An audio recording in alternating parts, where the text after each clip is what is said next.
Ooh, welcome back, guys. What is going on? Okay, so there's a lot of people who will say that there are no physical traits of autism, and they kind of, I know what they mean. When you have like some disabilities, then you have visible signs. Like if you're a wheelchair user, obviously that's a physical sign that you have a disability. But autism is classed as a hidden disability, and because of this, it kind of goes unnoticed a lot of the time, and people will kind of just glaze over and be like, oh, you know, I don't know if they're autistic or not, because there's no way of telling.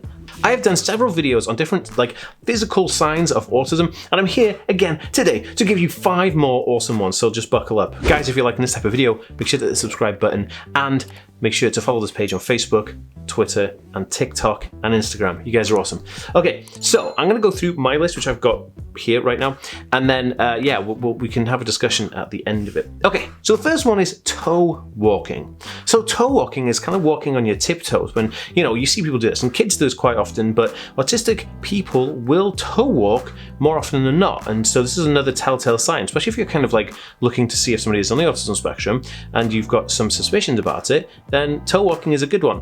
Okay, albeit that not every single person on the autism spectrum is going to toe walk or tiptoe walk, but it's a good one to kind of keep in mind when you do see this happening in, co-occurring with other things that would alike to, autism spectrum conditions. Okay, so non-facial expressions. That's a bit of a vague one, but what that basically means is that autistic people have an issue where their facial expressions may not match up to what they're thinking or feeling. So if an autistic person is really happy, they may look like they're really sad. Or if an autistic person is sad, they may just seem happy or normal, as you'd put it, or in a typical mood. This is because the communication between showing facial expressions of how you feel versus how you when you express that with your face is difficult, because emotional regulation is difficult for autistic people, but more importantly, showing that emotion physically within the facial features of smiling or frowning or whatever, those things are difficult. So you may know somebody who's on the autism spectrum that kind of looks really sad when they're actually really, really happy. This is a telltale sign and another physical sign of autism. Guys, just really quickly, I actually have a course called the Autism Acceleration Academy. It's basically a one-stop shop for everything autism related, and you can learn everything from communication skills, dating, future-proofing your life, hygiene, you name it, everything is in there. Now, this course is exclusively available to anybody who watches my videos, so there's a link down below. Make sure you check that out, and I'll try and put it in a card above here as well. You guys are awesome. Okay, on with the video. Okay, so number 3 is monotone talking. Now, this is one of the traits that I find really, really interesting. A lot of autistic people, like myself, when they're talking generally, this is different because I'm performing on a video for you guys because this is my job, right? But when you are just talking to your friends and family, you may have a very monotonal talking voice where everything will just be completely one tone and there will be no deviation from this actual type of conversation because there'll be no inflection on the words or anything like that and be completely almost robotic in the speech. This monotone talking actually happens to me when I'm really concentrating and talking to somebody about something that I'm really interested in, but this is very much an autism spectrum trait, and because it is audio, it's kind of physical because it's kind of the way your mouth and stuff is moving stuff. But yeah, monotone talking, super impressive, super autistic. Okay, so number 4 are tics.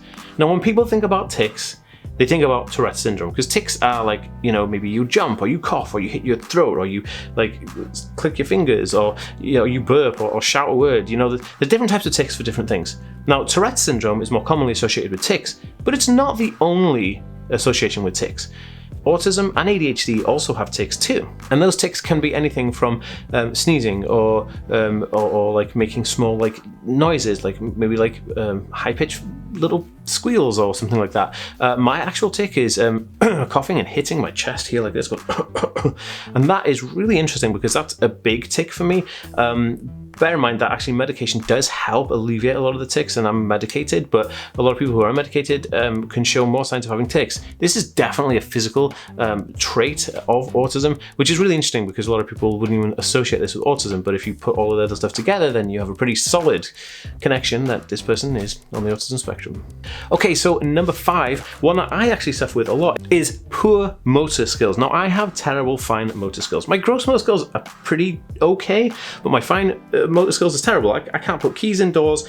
I use fidget gadgets. This is my new fidget gadget. If you're interested, the link is on my website, theaspyworld.com. But yeah, I use fidget gadgets and little fidget things to kind of help improve basically the way my fine motor skills are developing, because my fine motor skills are absolutely atrocious.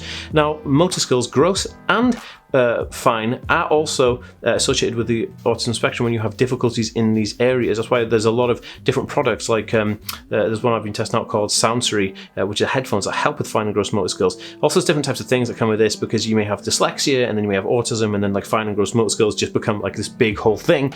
But this is definitely a telltale sign for people on the autism spectrum. Now, I myself am on the autism spectrum, and I also have dyslexia, so there was a kind of an obvious one. I'd have difficulties with fine motor skills. But anyway, these are all part of the autism spectrum physical side of seeing these things, or physical traits, if you'd like to say that. And guys, I want to know what you think. Drop me a comment down below. Let's have a discussion about it. Give this video a thumbs up. I love you. Share it if you think this is interesting. See you in the next one, guys. Peace.